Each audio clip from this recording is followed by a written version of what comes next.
everyone, welcome back to Xylem Learning. So, when we talk about grammar or when we discuss the topics in grammar, we hear a term like gerund. നമ്മൾ gerund എന്ന് പറയുന്ന എന്ത് കേൾക്കാറുണ്ട്? ഒരു term നമ്മൾ എപ്പോഴും കേൾക്കാറുണ്ട്. നമ്മൾ ഇംഗ്ലീഷിന്റെ ഒരു ഗ്രാമർ പറയുമ്പോൾ എപ്പോഴും കുഞ്ഞുങ്ങൾക്ക് ഒരു കൺഫ്യൂഷൻ ഉണ്ടാവാറുണ്ട്. വേർബും gerund തമ്മിലുള്ള ഡിഫറൻസ് എന്താണെന്ന് കുട്ടികളോട് ചോദിക്കാറുണ്ട്. മിസ്സേ ആക്ച്വലി വേർബും gerund തമ്മിലുള്ള ഡിഫറൻസ് എന്താണ് എന്ന് ചോദിക്കാറുണ്ട്.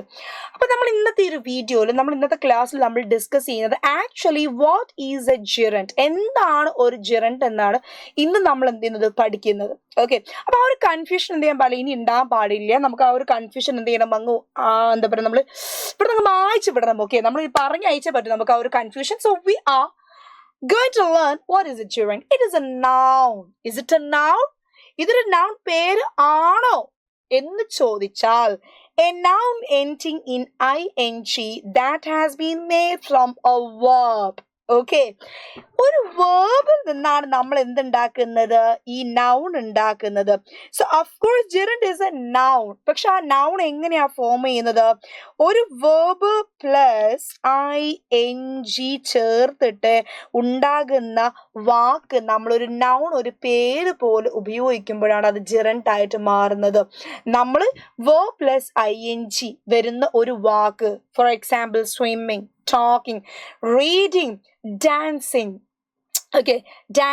singing, writing, ഇതൊക്കെ നമ്മൾ പറയാണ്. ഇതിനെ നമ്മൾ ഒരു നൗൺ പോലെ, ഒരു പേര് പോലെ നമ്മൾ ഉപയോഗിക്കുമ്പോൾ when we use these words as a noun or instead of noun, it calls a gerund. എങ്ങനെ അതല്ലേ പറഞ്ഞു തരാം. ഓക്കെ, അപ്പൊ നിങ്ങൾക്ക് ഒരു കാര്യം മനസ്സിലായല്ലോ, verb പ്ലസ് ing ആണ് എന്ത്, gerund. ഓക്കെ, അല്ലാണ്ട് ആമിന ആയിഷ ഒന്നുമല്ല എന്ത് gerund എന്ന് പറയുന്നത്. It is like reading, swimming, taking, listening, walking, exercising, അല്ലേ? അതൊക്കെയാണ് എന്ത് gerund എന്ന് മനസ്സിലായില്ലേ? Come. So എന്താണ് നോക്കുക, it acts as a noun, it functions as a noun. എങ്ങനെയാണ് അത് സെന്റൻസിൽ വരുന്നത്? It acts as a subject, object or complement. It can be a subject. നമുക്കറിയാം noun is a subject, അല്ലേ? It can be an object. നമുക്കറിയാം noun ആണ് എന്ത് വരാ, object ആയിട്ട് വരാ. I gave a flower to my friend. ഞാൻ എൻ്റെ ഫ്രണ്ടിന് എന്ത് കൊടുത്തു, ഒരു ഫ്ലവർ കൊടുത്തു. My friend is object. അതായത് റിസീവർ ഓഫ് ആക്ഷൻ. ഒരു ആക്ഷൻ ആരിലേക്കാണോ പോയത്, subject, verb, verb, object. Okay, അപ്പൊ റിസീവർ ഓഫ് ദ വേർബ് ആണ് എന്ത്, നമ്മൾ ഒബ്ജക്റ്റ് എന്ന് പറയാം. ഇവിടെ നോക്കുക, subject swimming is A good exercise. Swimming എന്ന് പറയുന്നത് എന്താണ്, വളരെ നല്ലൊരു എക്സസൈസ് ആണ്. അവിടെ നമ്മൾ സ്വിമ്മിങ് എന്ന് പറയുന്ന ആക്ഷൻ, അതിന് പേരായിട്ട് പറയാം സ്വിമ്മിങ്, ഒരു പ്രവൃത്തിയല്ല, അതിനൊരു നൗൺ സബ്ജക്റ്റ് ആയിട്ടാണ് പറയുന്നത്. സ്വിമ്മിങ് ഈസ് എന്താണ്, good for exercise, that is A subject, അല്ലേ? നെക്സ്റ്റ് ഇറ്റ് ഇസ് ഒബ്ജക്റ്റ് ആണ്. ഒബ്ജക്റ്റ് ആകുമ്പോൾ ആക്ഷൻ ആരിലേക്ക്, എന്തിലേക്ക് എന്നാണ്. She enjoys reading. She is A subject here she is the subject. What is a verb? Enjoys is a verb. അവൾ എന്താ enjoy ചെയ്യുന്നത്, നമ്മുടെ verb എന്തിലേക്കാ connected, enjoys reading. So reading, അവൾ എന്താ എൻജോയ് ചെയ്യുന്നത്, റീഡിങ്. അപ്പൊ വേർബ് എന്തിലേക്കാ നടന്നത്, കണക്ട് ചെയ്ത് റീഡിങ്. സോ റീഡിങ് എന്ന് പറയുന്നത് എന്താണ്, ഒബ്ജക്റ്റ് ആണ്. So she enjoys reading books. അപ്പൊ അവിടെ അതെന്തായി, ഒബ്ജക്റ്റ് ആയി.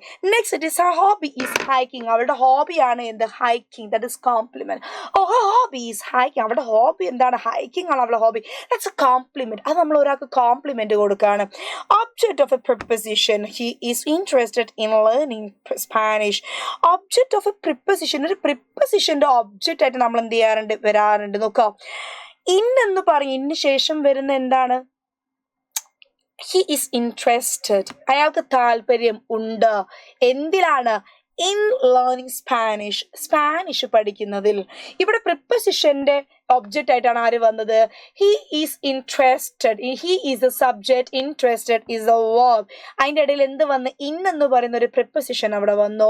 അപ്പൊ അവിടെ എന്തായി, നമ്മൾ ഇൻ ലേണിംഗ്. അപ്പൊ ഇന്നിന്റെ ഒബ്ജക്റ്റ് ആയിട്ട് എന്ത് വന്നു, ലേണിംഗ് വന്നു. അപ്പൊ വേർബിന്റെ കൂടെ നമ്മൾ ing അങ്ങ് മിക്സ് ചെയ്ത് ആ വാക്കിനെ നമ്മൾ സബ്ജക്റ്റ് ആയിട്ടോ ഒബ്ജക്റ്റ് ആയിട്ടോ പറയുന്നതിനെ നമ്മൾ എന്ത് പറയാം, gerund എന്ന് പറയാം.